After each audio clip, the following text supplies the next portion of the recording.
Ladies and gentlemen, back in 1992, a conversation with President Bush 41 and General Scowcroft, who, as I understand it, is a member of the board of Qualcomm, had a conversation in which we decided that it was necessary to set up a new generation of leaders on a bipartisan basis between our two countries to get together minimally once a year to ensure that there are no mistakes, no surprises, and the leaders of our respective countries are well aware of the innermost thoughts of their counterparts on matters of designated mutual and specific interest.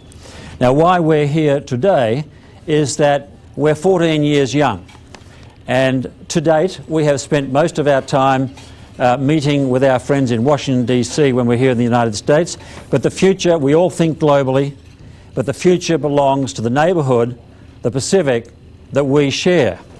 Now, we are the largest and most advanced economy with whom the United States has signed a free trade agreement, a Senate vote of 80 yes, 15 no. People said you couldn't do it, but it came into effect on January 1 last year. It's up and away. And ladies and gentlemen, what we'd like to think is that when you're thinking about the Pacific, you don't just think west and northwest, you think southwest. Hello, that's us. Now it's my pleasure, ladies and gentlemen, to introduce Bob Carr. Now, Bob has just finished, Premier Carr has just finished a record run as the Premier of New South Wales, the most populous state in our country. In no small measure, the success of the free trade agreement negotiation was due to the leadership of Bob Carr, who comes from the Labor side of politics with a Conservative coalition in Canberra, a situation with which you would be familiar here in the United States, and Bob played a major leadership role. He's a long-standing environmentalist, he's a scholar in his own right, a former journalist, and a good friend of the United States, in fact a very well-informed friend. Ladies and gentlemen, it's my pleasure to introduce the Honourable Bob Carr, former Premier of New South Wales.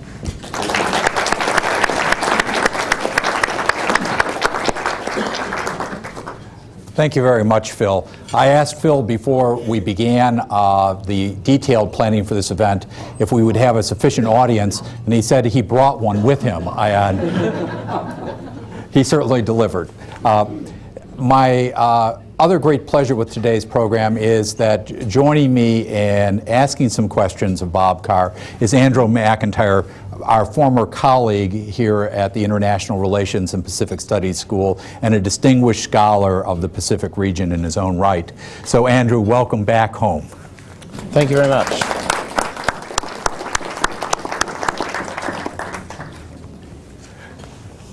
Bob, the United States has an experience in these last few years that the world press keeps reporting that the standing of America in world opinion has tumbled sharply.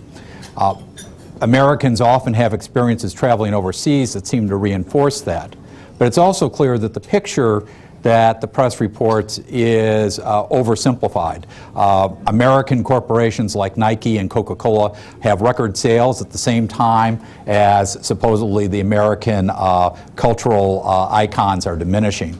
So the world is a very complicated place, and in that world, Australia has often been a country that we've thought of as one of our chief allies. I'd like you to penetrate the talk, the rhetoric, and tell us, is the rhetoric friendly but the skepticism deep, or in fact is the rhetoric unfriendly but the actions are strongly sympathetic? Give us some sense of how we stand in Australia. Well, Peter, I think the essential starting point is Iraq and Afghanistan, because Australian commitments on both fronts have rejuvenated or reblooded the long-standing alliance relationship between Australia and the United States. That alliance has deep historic roots, and I'd like to touch on those before we run out of time. But the reality today is that Australia has probably not enjoyed greater clout or access or respect in Washington, and that very largely is due to our commitment in Afghanistan and Iraq. Just bear this in mind, that before President Bush's ultimatum had been played out, Australian Special Forces had started fire in Iraq. They'd penetrated Iraq from Jordan, and they attacked bases in the Western Desert that had missiles pointed at Israel. Those bases were taken out, as it happens, without a single Australian casualty by what Americans have regarded as exemplary commando or special forces action by Australians. And President Bush rang the Australian Prime Minister to thank him for the fact that so early in the Iraq War, Australians delivered this strategic gain. In Afghanistan, there was a great operation you've heard about, Operation Anaconda, which was in the mountains, a mountain valley in the range that borders Afghanistan and Pakistan. And Americans went in there facing, they weren't aware of it, but they were facing some heavily concentrated and highly armed and very effective Taliban and Al-Qaeda fighters. Australian Special Forces were in a position to actually rescue a significant number of Americans by calling in airstrikes at a time when those Americans faced annihilation. And some of us were rather touched when the American commander said, in respect of the Australians who are on the ground there, if we ever go into hell, I want those guys fighting on our right flank. So you can imagine how reports of this resonate in a Washington that's rather aware of the fragility of American alliances in Europe, for example. And as a result, Australia's treaty relationship with the United States has never been more robust. It's been tested by our willingness to get in early in both these theatres, and even though our numbers are relatively small, by the effectiveness, the sheer effectiveness, especially of the special forces that we've donated to these military interventions. The challenge we might address today is how this Trans-Pacific alliance will work and function when we're out of this period of Bush-Howard leadership and we're beyond the period when America has got military interventions as testing as those of Afghanistan and Iraq. Bob, let me pursue this a little further. You've spoken of the United States and Australia having as robust a relationship as they've ever had, but you've also said that the relationship with Australia is in some ways undervalued. You've called Australia the undervalued ally. What do you mean by that? And more broadly, how do you think Australia is perceived in the United States outside Washington? Well, I'm convinced now that when Phil Scanlon and I settled on this title, Australia the Undervalued Ally, we got it wrong. Because we settled on the title, and I spent a lot of time after that talking to Americans I know and respect, and Australians at very senior levels. And what I learnt is that our access to intelligence sharing arrangements, is now outstanding. One Australian Prime Minister, Paul Keating, said intelligence sharing is a force multiplier. And by every test, and I've spoken among others to an Australian general here, by every test, Australia is now getting the sort of access to US intelligence that is shared only with the United Kingdom. Now that is, for a middle power, for a regional power like Australia, that's pretty good access. The other test is military cooperation. We had an Australia commander at a very senior level directing coalition forces in Iraq. We've got Australians not as liaison, but as line officers now in every US command. This is very, very important for us. And by these tests, military cooperation, intelligence sharing, I can't say we're undervalued. The only sense in which we could sort of mount a case of us being undervalued is probably that the American public, by and large, doesn't know about the frontline operations and the value of the frontline operations in both Iraq and Afghanistan. But the American leadership certainly does. The American leadership certainly does. And I spoke to an Australian general last week about these things, very experienced in Iraq. He was interestingly full of praise for not only the American leadership, the American generalship in Iraq. He said this is the best crop of generals America's ever had. But he was also full of praise for the skills of the ordinary fighting men and women. He says they are highly trained. He said, but there is agreement that when it comes to special forces or commando forces, our men and women are up there on a level with those special forces of the US. And Americans acknowledge that, and that's high praise, and that in no sense is an undervaluation. You've explained very eloquently why Australia has truly stood up in a tough time for the United States. But all foreign policy has to rest on a level of domestic political support. If you look across the Australian voting public, is there a unambiguous level of support for the United States? Are there areas of deep concern that are bipartisan in Australia? How would you characterize the situation? You'd have to say that there isn't strong or even majority support for the American decision to go into Iraq and the Australian decision to join America. But there is no passion in the opposition.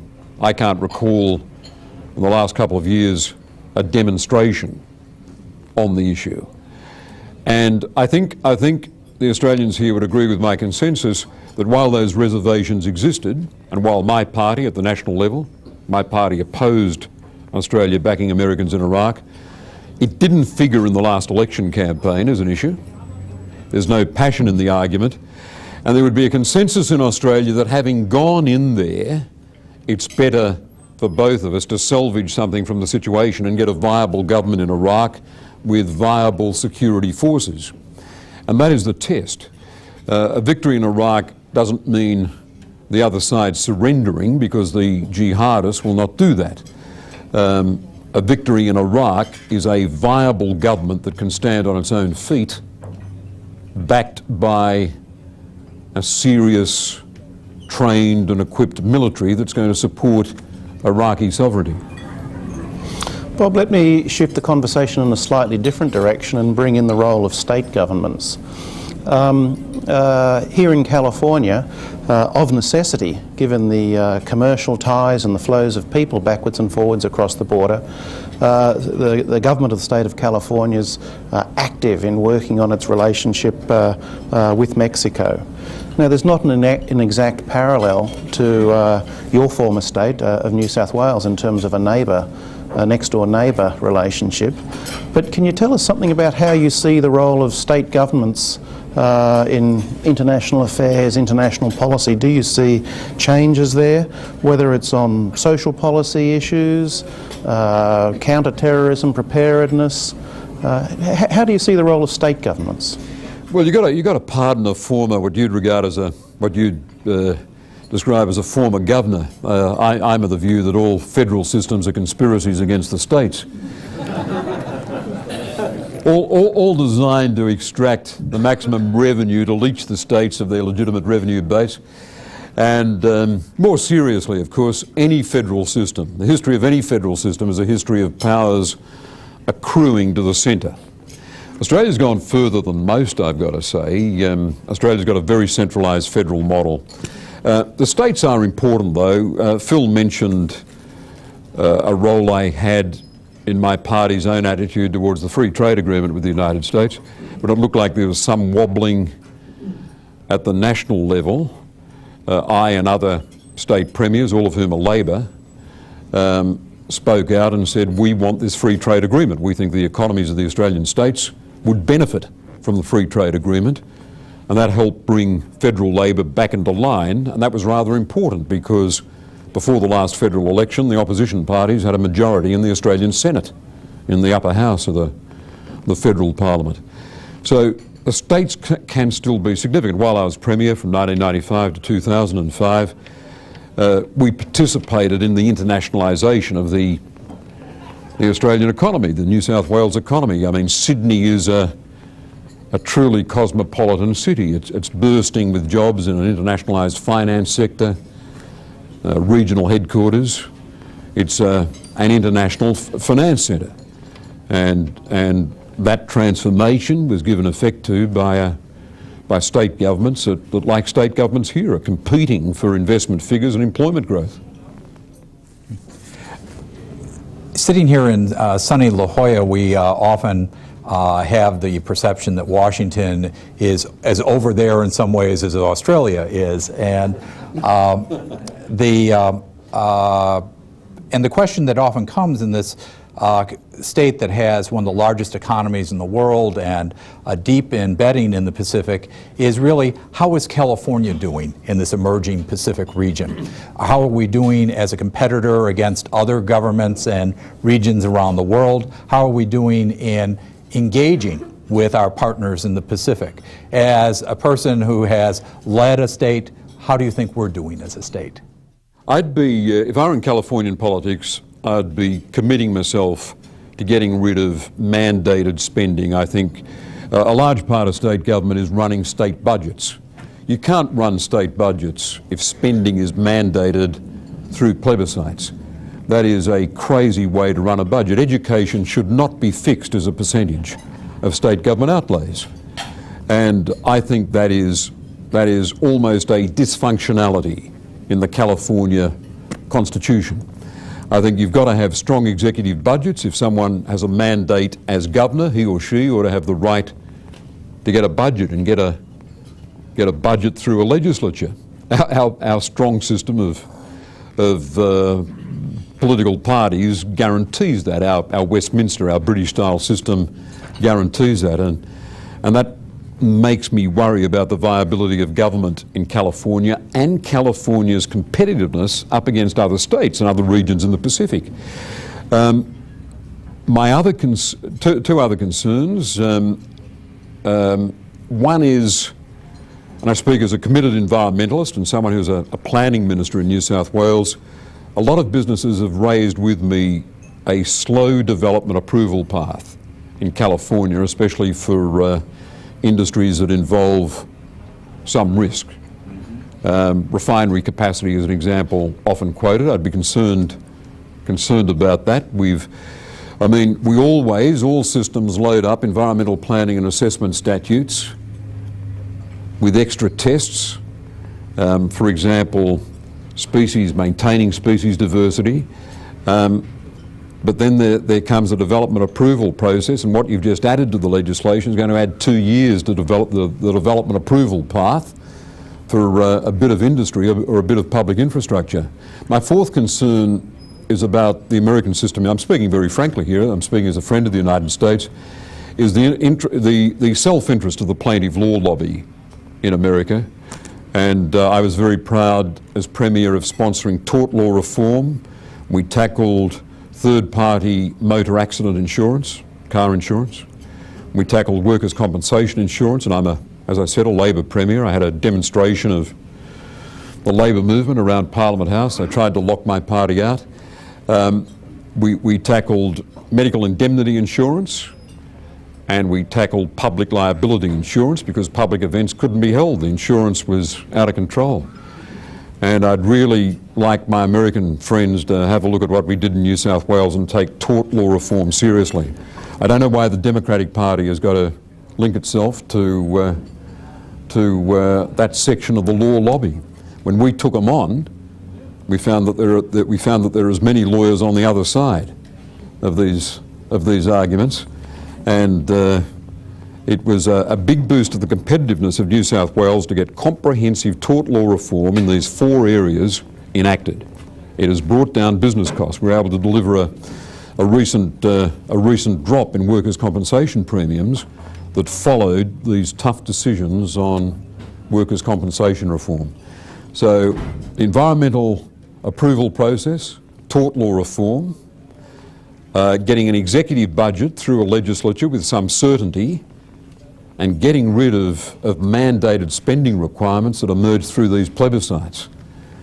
That's my prescription for rendering California even more competitive than it is. Obviously, it's a very formidable player in the Asia-Pacific economy.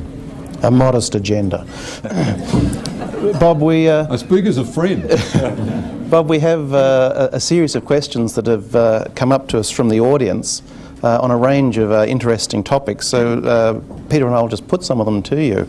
And one member of the audience says that during a recent visit this person had to the Northern Territory, they were struck by the pitiful sight of seeing Aboriginal Australians gathering in public places, particularly around liquor stores, and was asking if you could tell us something about Australian policies towards the Aboriginal community and whether there's anything the US can learn from Australia or vice versa. Yeah.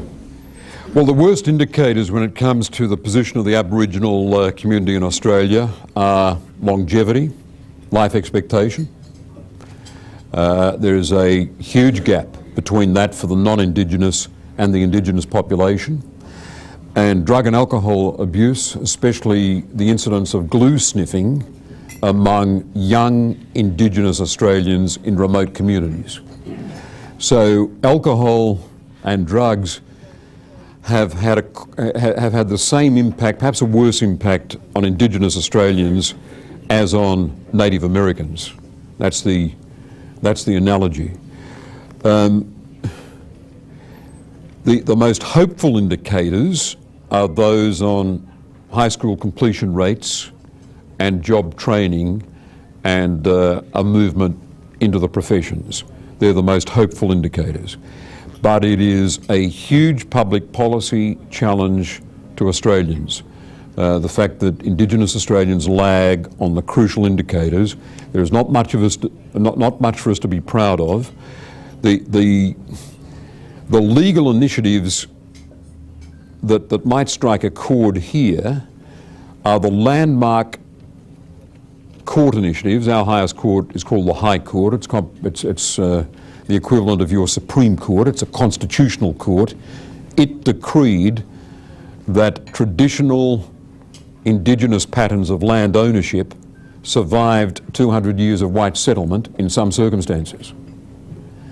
And that is a very interesting legal precedent, a very interesting legal breakthrough. It meant Aborigines being able to mount land claims in some circumstances where they could establish, in particular, that the existing Aboriginal community in the Northern Territory or in remote Queensland had a lineage going back to a pre-1788 community. Where there was that continuity, they could establish that they had a right to land ownership. Now, if you think about applying that principle to the United States, where you've got an Indigenous population, you will see its potential ramifications. You'll see the drama of this decision. The court saying that pre-white settlement, this was not an empty continent. And the people who lived here had an entitlement to the land, and that has not been extinguished by all the layers of European law that have been deposited by state and federal legislatures since 1788.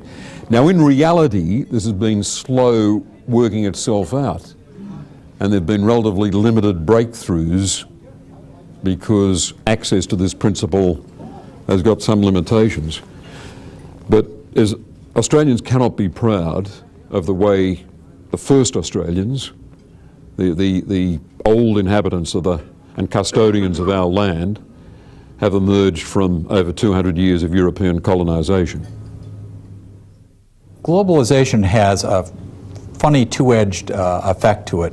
One is exactly what you've been describing, which in some ways we've opened up these dynamics where formerly settled questions are reopened in fundamental ways from the grassroots up. And that is having profound effects on our governments and societies. And another, through globalization, is in a sense from the top down, our efforts to integrate the global economy. You've made a very significant commitment and leadership in the free trade agreement between our two countries. Do you see this trade agreement as changing the contours of the Australian economy in significant ways, or is it simply capping off a reality that's already there? A large part of the latter. I think as it develops, this free trade agreement between Australia and the United States, you'll see more exchange of people. I think you've seen senior Australians come here and head US corporations. Rupert Murdoch's only the most obvious. You've seen Australia now the number 8 investor in the United States. I mean, that's overlooked. We're the number 8. You pass Westfield shopping centres everywhere you go. That's proof positive of the point I'm making.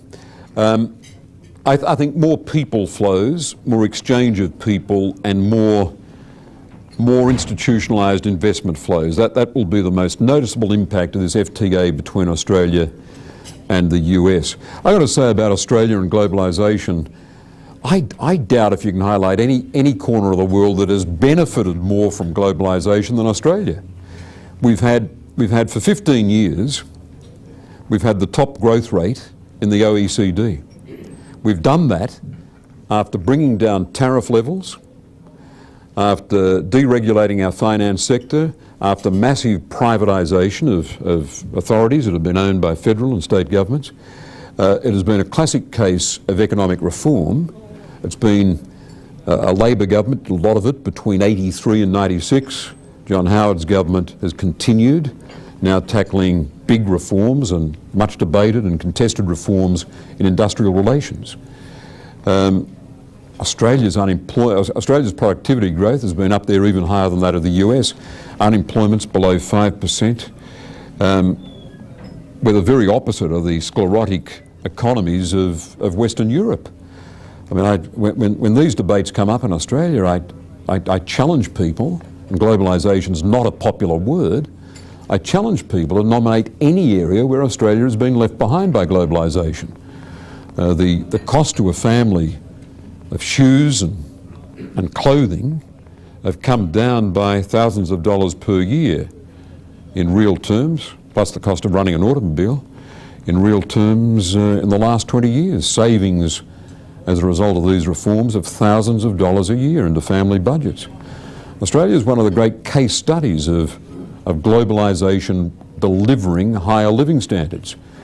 I don't think too many Australians would say it. I don't think they see it in those terms. It remains a very difficult concept to sell because people interpret globalisation as loss of jobs. It's been the reverse.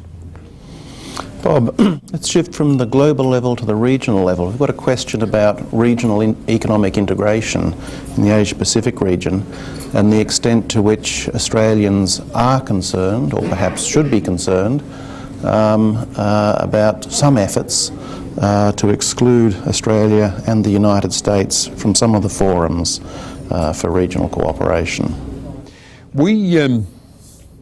Before I come to that, I might just register, because it's worth doing here, this institute and in San Diego, that some of us in Australia are just a little concerned that Washington, for understandable reasons, might be shifting its gaze from Southeast Asia.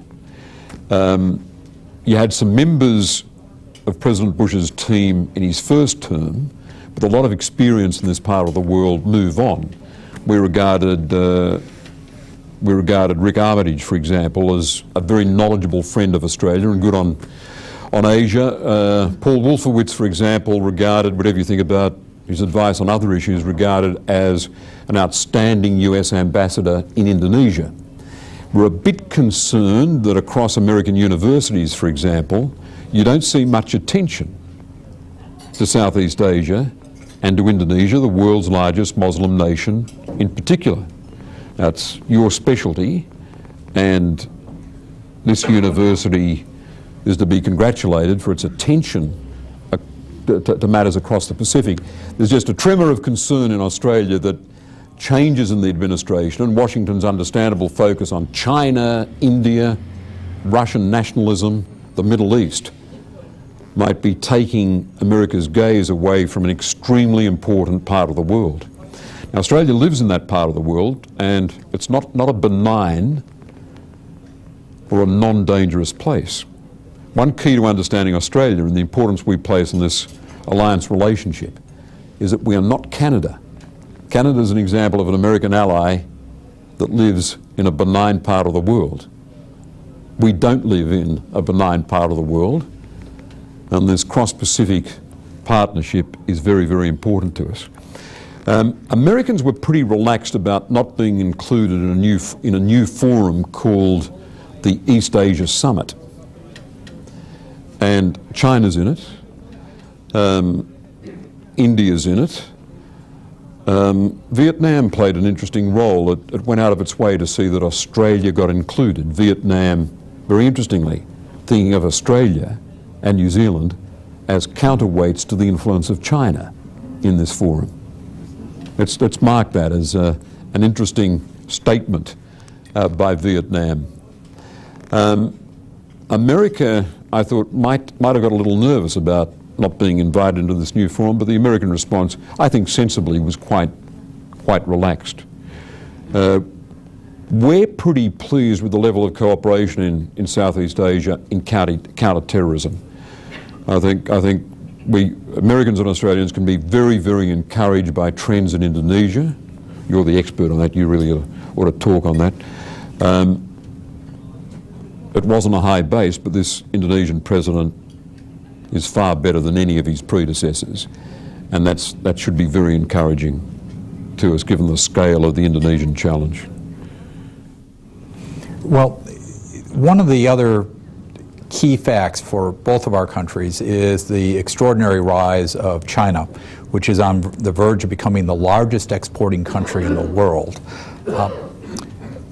China has a complex relationship with the United States. Obviously, that bilateral relationship is going to set many of the strategic and economic dimensions of the Pacific in the future. But Australia has its deep relationship with the United States and a growing role with China as well. So in managing your role in the Pacific, how do you see an Australian policy threading the needle in the coming years? Yeah. Some would say that this is the area where Australia and the US will diverge in the years ahead, that this is the biggest test our treaty relationship will have. Because on both sides of Australian politics, the view of China is benign. John Howard is a Conservative Prime Minister, is in a position to offer another round of tax cuts to a grateful public because the federal revenues have been swollen by the extraordinary resources and energy boom we're enjoying with China. So Australian resources companies have got profits going through the roof as they unload everything they can haul out of the Australian subsoil to the Chinese market. The federal government's taxing that and doing very, very well. The Australian view of China is benign, and I know there are some of my conservative Republican friends in Washington read me polite lectures on how we're not to be taken in, especially by the prospect of a free trade agreement with China. I think American policy on China has in fact got a centre of gravity. To observers, it seems to wobble some time on the issue of Taiwan, but I think there's a centre of gravity there, and there is now, and you can see this from California especially, there's now so much American self-interest in having a stable, growing China that this issue is unlikely to hurt our alliance. I think there are other challenges in the Australian-American partnership. There's a range of interesting questions are being put to us here, so I'm just sort of shuffling through the spectrum. You're the editor, you know this audience. One interesting one here. Somebody observes that they lived in Australia and went to high school in Australia some time ago during the White Australia policy period, and has been interested to see over the decades how Australia's transformed itself and really taken on its neighbourhood in Southeast Asia in a very serious way, and tried to promote links and connections.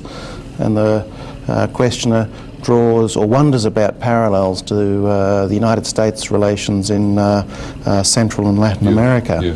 And the question's really asking, is there anything that the United States can learn from Australia about how it's approached its region, or vice versa, Australia from the United States? Well, 1 in 4 Australians was born overseas. I think the comparable figure for America is 1 in 10. We're both immigrant nations. No one can read the United States a lesson in being an immigrant nation. No one can do that. In accommodating diversity and in migrants insisting on their rights, I mean, America is the platform, the exemplar for the world, I think. But Australia's done exceptionally well. In Sydney, Chinese is now the number 2 language. It overtook Italian a few years ago.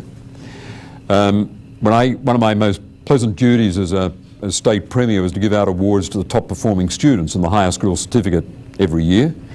And as you'd expect, the Chinese and Indians were overwhelmingly, disproportionately overrepresented because of the focus of those communities on scholarship and the competitiveness of the sons and daughters of migrants to do well. I think we're a good working example. White Australia a long way behind us. And it's interesting, Sydney and other Australian cities are like Los Angeles, San Francisco, Vancouver, Seattle in having very strong integrated Asian populations. And it's just a hallmark of this Pacific basin of ours, the Asianisation of these cities, San Diego included. In your last comment, you raised the other side of the equation of the Pacific region, which is the rise of India as a transforming economic and ultimately military influence in the region, and particularly close to your doorstep. So as you think about this long-term strategy for Australia, how does the relationship with India play out, and what does that imply for the rest of your strategy throughout Southeast Asia and East Asia?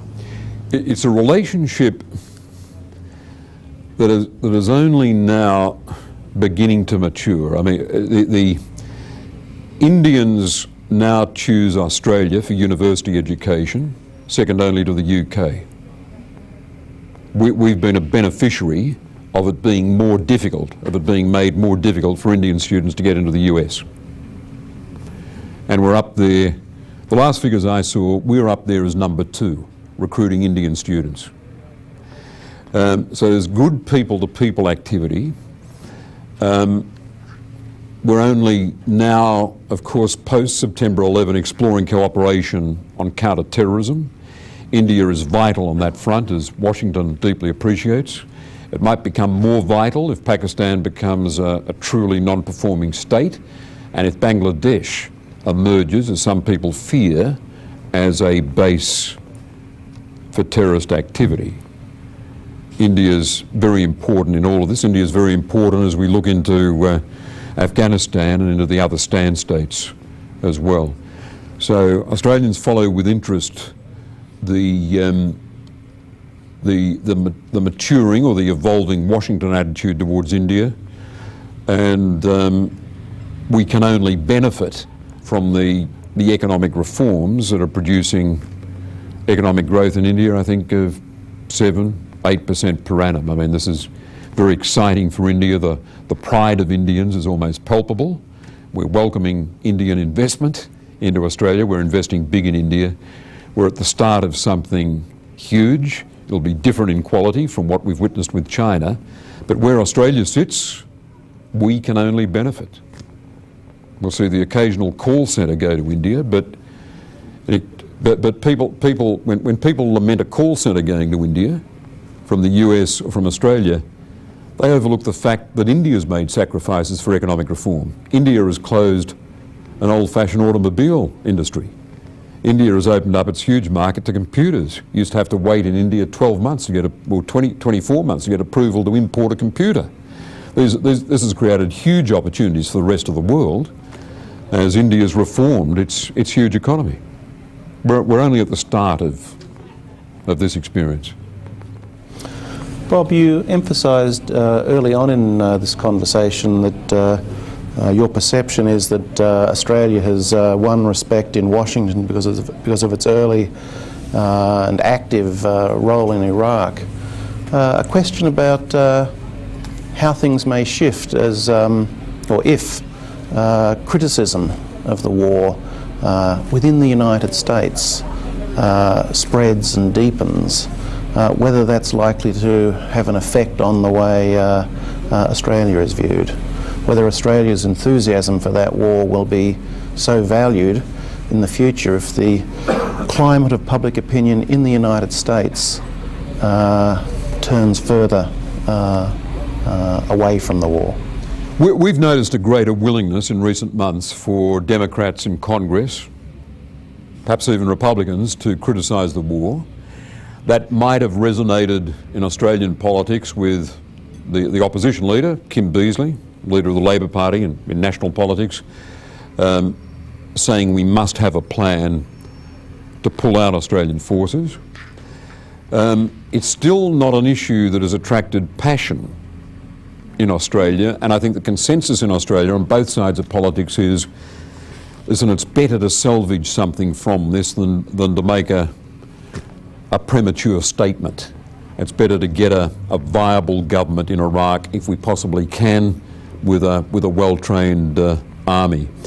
So it's too early to see, Andrew, at developing beyond that. Some of the Australians who've been over there, serving there, see hopeful signs. I think it's easier for people in Australia to criticise and to urge the withdrawal of troops because of the movement happening in Washington. There's no fear in Australia that we would hurt ourselves, for example, with an alternative government in Washington, with the Democrats, by having been there so early in response to requests from the Bush administration. I think there's a view that the people who would advise a future American government would simply carry with them a strong image that Australia is a reliable ally, and this relationship with Australia deserves work and deserves nurturing, even in a post-Afghanistan, post-Iraq climate. A conversation about Iraq and the United States often will lead at a second stage to a discussion about alternatives for intervention on behalf of peacekeeping in failed states or other potential terrorist situations. And of course, that always leads to a discussion of what is the potential utility of the United Nations in its current situation, or after some of the reforms that are being proposed in the United Nations. Sitting as a country that's been often an influential mediator at the United Nations, what's your perspective on this? UN reform is about as difficult a reform task as any in the world. I mean, reforming the state constitution of California would be easier, I suspect, than getting a change approved by all those sovereign nations. A change to the UN Charter requires just that, a vote by every one of those member nations, member states, and then the ratification of that by their legislatures, by their governments. That's a very hard task. But clearly the world has got to replace old-fashioned notions of state sovereignty with this concept: an obligation to intervene, an obligation to protect. We can't allow old-fashioned notions of state sovereignty to keep us out of a future Rwanda, to keep us out of the Darfur region, to keep us out of Somalia. There is an obligation to protect that now supersedes the old-fashioned notion of non-intervention in the internal affairs of sovereign states that was a foundational principle of the UN. Now, how we weave that into a UN Charter is very difficult. Opposition to accommodating this principle in the printed word is manifest in the Security Council. But that is our key challenge, to see that the obligation to protect is acknowledged and it's acted on. I mean, critics, I throw this in as an afterthought for a US audience, critics of US activity in Iraq would be on stronger ground if their governments were more active in shouldering responsibilities like those in the Sudan, in Somalia and elsewhere, very unattractive places in which to intervene. The US, again and again, is asked to be the first in, and American liberal internationalism very often compels it. Well, let me ask a more synoptic question to begin the process of drawing the threads of this conversation together. When you think about Australia and the United States, their relationship together and how they position themselves in the world, would you have Australia do anything differently? Would you have the United States do anything differently? Is there anything major you would like to see change in the policy posture of either of our countries? Well, here's the challenge for Australia. We're a middle power, we're a regional power, we're not on the radar screen very often. We've got to look towards a situation where America has moved beyond Iraq and beyond Afghanistan and is quite possibly reluctant for similar bold, high-risk military interventions. We've got to look to a stage when President Bush, his term has expired, and when, believe it or not, John Howard's no longer the leader of Australia. We've got to look to a stage where strong friends of Australia may not be as prominent in Washington as, coincidentally perhaps, they have been, especially in the first term of the Bush administration. So how does a middle power, how does a regional power like Australia keep warmth in this strategic partnership? Because you never know, we might need the Americans as we did in 1999 over Timor. We intervened boldly in Timor and then discovered it would be nice to have a bit of American backing, logistical backing, so we could get our troops in. The prospect of US Marines in the backdrop if things went badly wrong. And third, massive US diplomatic pressure on Jakarta to get the militia to stop butchering the Timorese. Now, it was very comforting for Australia, having stuck its neck out on behalf of the suffering Timorese people, to have had US support. How do we guarantee that that support is going to be there in the future if we, a middle power in a non-benign climate, might require it? Here's what I think. I think the challenge is all in the Australian court. I think it's Australians who've got to work on this. And I think Australians have got to work harder at producing creativity in this relationship. We've got to come to America with problem-solving solutions. We've got to come to America with ideas. In a different international climate, we've got to be the ones with notions for acting on climate change beyond 2012. With notions for engaging and elevating the role of Japan, trilateralism, Australia, Japan, the United States, with ideas for different approaches on nuclear non-proliferation, helping America with ideas. There have been a few occasions when we've invested creativity in recent years. One is what the Howard government has done in building cooperation in Southeast Asia on counter-terrorism.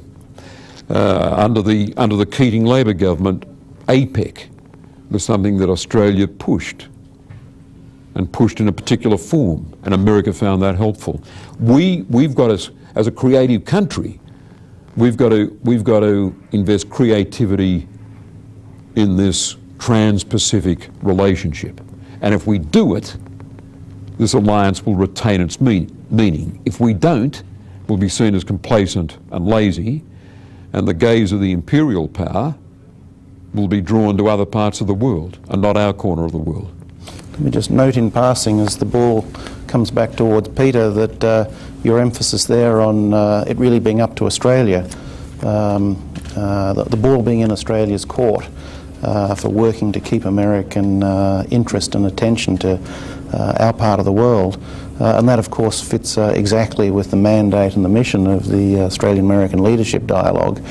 And it seems to me that this step to bring the dialogue to the West Coast is an important expansion of the mission to keep America's gaze connected to our part of the world. Yeah, I think we've got natural allies on the West Coast. The climate, Dean, you've been discussing here, the focus across the Pacific is very helpful to Australians. And we talk to our friends in Washington, we're talking to people who are being beset by the challenges of the Middle East, by the stand states, by what's unraveling in Ukraine and the challenges I said earlier of Russian nationalism, let alone the huge challenges of India and China. Well, so it is with the world's one hegemonic power. Here we are, a regional power, a middle power, in a funny corner of the world, and we want, when we need it, the attention of this hegemonic power. Well, how do we do it? And I think it is creativity, and it does reflect the work of this Australian-American leadership dialogue, the importance of that work, and it does have us here looking at the west coast of a Pacific or Asian-oriented part of America for natural allies. When Phil Scanlon introduced you, he said that this was the first event on your West Coast tour, and then you would go on to the Bay Area and Los Angeles. We like to think of those places as footnotes in the West Coast experience. But let me close by asking you the question of what is it that we can do to turn a sentiment into a reality? That is, what are the sort of concrete institutional and programmatic steps that allow us, in fact, to tap this creativity that you've just spoken towards and allow us as partners to really start to engage some of these great problems of the Pacific? The dialogue is obviously a step, but what other measures should we be taking? Good question. Let's take that on board. I mean, that is a good question. Let's see how we go, Phil, with this sweep through California and out of it and out of the exchanges, like the one with Pete Wilson we've got on Friday. Let's see what we can enumerate. But I think where we are now might be a source for some of these ideas. I mean, here's the intellectual challenge: the role of the partnership. America's alliances with Western Europe are looking a bit tatty, but your alliance with Australia has been rejuvenated by recent challenges. Well, how do we keep that process of rejuvenation moving in a climate 10 years from now, for example, that might be somewhat different? I'm not sure, but this is probably the institution in which to start testing notions. Well, if we're going to move forward, we should be willing to break out of frameworks. So let me close by asking one of our colleagues from Australia, Stephen Loosley, if he would like to ask a question from the floor, and if we have to repeat it for the sake of our audience, I'll do that. But let's allow Australia to have the last question. When we talk in terms of national security, we talk about the relationship with the United States. When we talk about our economic future, we talk about the relationship with China. I think the important question, Mr. Premier, is how do we work cooperatively to cause a convergence in thinking on both sides of the Pacific about the relationship with China, and how do we ensure that the Pacific century, which involves Australia and the United States intimately, is a century of harmony and dialogue and diplomatic solutions to thorny questions?